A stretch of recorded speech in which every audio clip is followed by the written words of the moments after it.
Eh bien, salut à tous, c'est Sully Perfecten. J'espère que vous allez bien. Alors, on va faire quelque chose dont je n'avais pas encore parlé depuis que j'ai créé ma chaîne. C'est de parler de football, puisque c'est aussi une autre passion. Je n'ai pas que le catch, j'ai aussi le football qui est très présent dans ma vie. Et c'est vrai que je n'ai pas encore eu l'occasion de parler de ça et donc de parler de cette passion.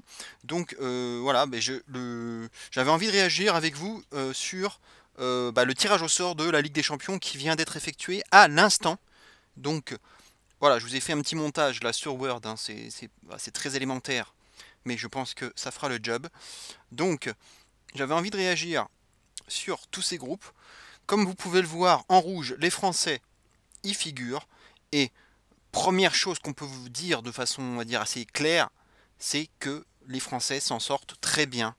Il faut le dire. On aurait vraiment pu tomber sur des groupes bien plus difficiles que ça. Et je peux vous dire que lorsque les premiers tirages ont été effectués et qu'on a tiré la poule, le premier chapeau et le deuxième chapeau, on avait déjà 4 groupes de la mort potentiels, dont le groupe de Paris.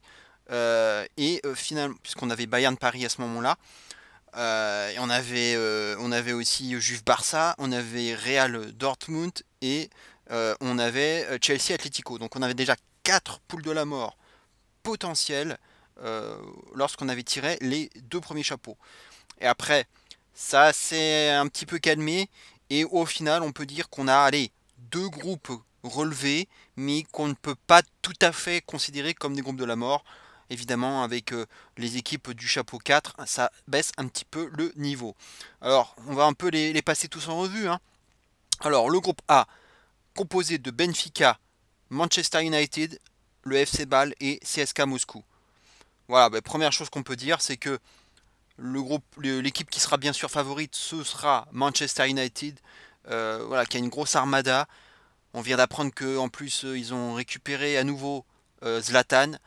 Ils vont être, a priori, les grands favoris de ce groupe, avec bien sûr Benfica, dont il faudra toujours se méfier. Bâle, on sait qu'ils avaient déjà joué un vilain tour à Manchester il y a quelques années. Bon, CSKA Moscou, je pense que ça va être un peu en dessous, même s'il faudra se méfier des matchs en pleine neige, hein, en hiver. Mais franchement, Manchester Benfica devrait logiquement se qualifier dans ce groupe. On passe au groupe suivant, hein, qui va nous intéresser tout particulièrement puisqu'il s'agit du PSG qui a donc hérité du grand Bayern Munich. Là, donc là, à ce moment-là, on avait commencé à trembler et heureusement, on a soufflé par la suite puisqu'on a eu Anderlecht et le Celtic Glasgow. Première chose aussi qu'on peut noter, qui est quand même importante, c'est qu'on aura trois déplacements assez courts pour les Parisiens. Donc c'est déjà c'est pas forcément un détail, hein, je pense que ça a son importance. Donc d'avoir 3 déplacements courts. Évidemment, hein, forcément, première chose qu'on voit, Bayern PSG, hein. Donc tout de suite, on se dit que ce sont les 2 favoris qui se détachent et qui devraient normalement s'imposer. Euh, Ça va être drôle aussi de retrouver le PSG face au Bayern d'Ancelotti. Donc on aura en quelque sorte un Ancelottico qui promet beaucoup. Anderlecht, a priori, va pas faire le poids. Celtic, un petit peu au-dessus, je pense. Ils sont multiples champions d'Écosse avec une ambiance, un stade absolument extraordinaire. Je les vois un petit peu au-dessus d'Anderlecht. Je pense que c'est les deux qui vont se bagarrer pour l'Europa League. Donc, a priori, Bayern PSG devrait se qualifier. D'ailleurs, je vais mettre au fur et à mesure mes pronostics. Comme ça sera encore plus simple. Donc, on va mettre ça en jaune. Voilà. Et là, pareil, je vais surligner ça en jaune. Pour moi, les qualifiés. Groupe C, Chelsea, Atlético Madrid, Roma, Karabakh. Alors là, franchement, ce groupe-là, c'est le deuxième. C'est l'un des 2 groupes relevés, hein, franchement, de ce tirage au sort. Chelsea, Atlético Madrid, Roma, c'est très compact, c'est du très haut niveau. Karabakh va forcément avoir beaucoup de mal, hein, pour la première fois en Ligue des Champions, hein, ce petit groupe, cette petite équipe Azeri qui avait déjà affronté Saint-Etienne il y a quelques temps, hein, il n'y a pas si longtemps que ça. A priori, Karabag va finir quatrième de ce groupe et ça va se bagarrer surtout pour la qualif. Et Chelsea, Atlético, Roma, c'est très difficile, hein, très difficile de faire un pronostic. L'Atlético, c'est quand même un grand habitué. Ils sont toujours, ces dernières années, dans les derniers. Hein. Ils arrivent très très loin. Donc je pense que l'Atlético Madrid va passer. Après, entre Chelsea et la Roma, je vais donner un petit avantage à Chelsea, même si ça va pas être facile. Mais je pense que la Roma va quand même va finir en Europa League. Donc voilà mon pronostic. Chelsea, Atlético Madrid, Roma et Karabag. Ensuite, on passe au groupe D, composé de la Juve, du Barça et de l'Olympiakos et du Sporting. Alors là, bon, on peut le dire, c'est un groupe assez facile pour la Juve et pour le Barça. Donc voilà, là, il ne devrait pas y avoir trop de réflexion à avoir. Ça va aller très vite. Juve, Barça. Voilà, donc ça va être un super choc. Mais en tout cas, euh, voilà, les deux vont être favoris. Hein, ils se sont déjà affrontés en finale hein, récemment. Ça va être un super choc. Mais en tout cas, Juve, Barça vont passer. L'Olympiakos et le Sporting, ça passera pas. Hein, c'est trop light. C'est trop faible en comparaison. Et ça se battra pour l'Europa League. On passe au groupe E. Un groupe, on va dire, peut-être le plus. Ouais, c'est un des groupes les plus faibles, entre guillemets. Hein, avec le Spartak Moscou, le FC Séville, Liverpool et Maribor. Tout de suite, là, on peut se dire que Séville, triple vainqueur de l'Europa League, donc un grand habitué des joutes européennes, peut-être un peu moins en Ligue des Champions, mais qui a très très bien recruté encore cet été, sera dans les favoris. Liverpool également. Maribor, voilà, je vois pas Maribor s'imposer. Spartak, même s'ils sont en chapeau 1, hein, ça veut rien dire. Ils sont champions de Russie, donc voilà, ils sont dans le chapeau 1. Mais après, niveau qualitatif, c'est en dessous. Hein. Donc, voici mes favoris logiques que je vais mettre tout de suite. Il s'agira donc de Séville et de Liverpool. Je pense qu'il n'y a pas trop de réflexion supplémentaire à avoir. Groupe F, Shakhtar Donetsk, Manchester City, Naples, Feyenoord, Rotterdam. Là, c'est le groupe que je considère comme étant le plus homogène.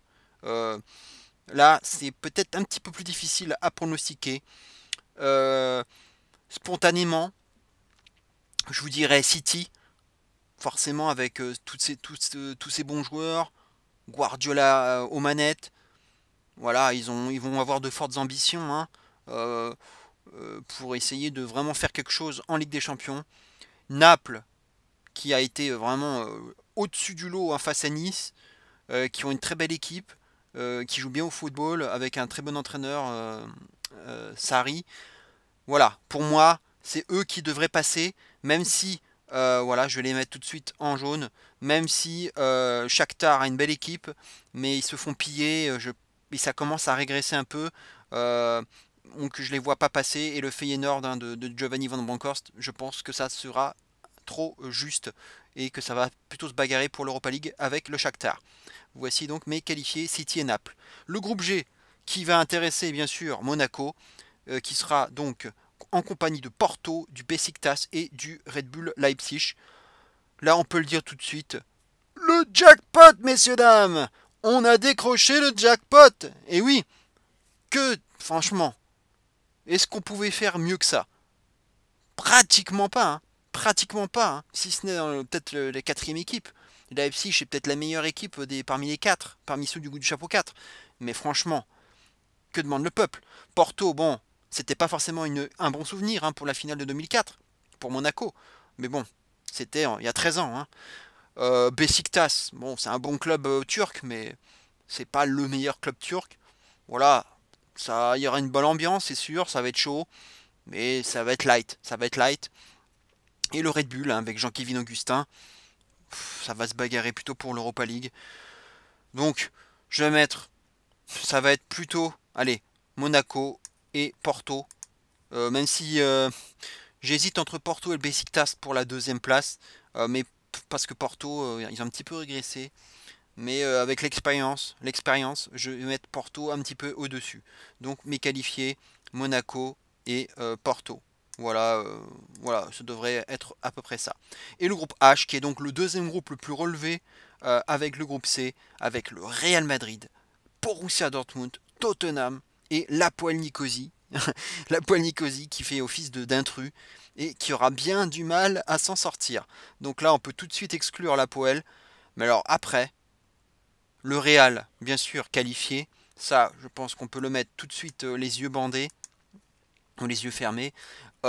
Après, alors là, entre Dortmund et Tottenham, ça va être très très difficile de faire un choix. Euh, c'est Dortmund qui va perdre Dembélé, là, qui va partir au Barça, là, puisqu'on apprend aujourd'hui qu'un accord a été trouvé. Bon, ils vont bien sûr le remplacer, hein, donc ils vont trouver. Hein. Je leur fais confiance. Ils ont une belle équipe avec Peter Bosz aux manettes, l'ancien entraîneur de l'Ajax qui a fait une belle campagne européenne l'année dernière. Ils vont bien jouer au foot, hein, je pense que ça va pas mal, ça va bien rouler, hein, ça va bien tourner. Tottenham, ils ont Pochettino aux manettes qui fait un très très bon travail.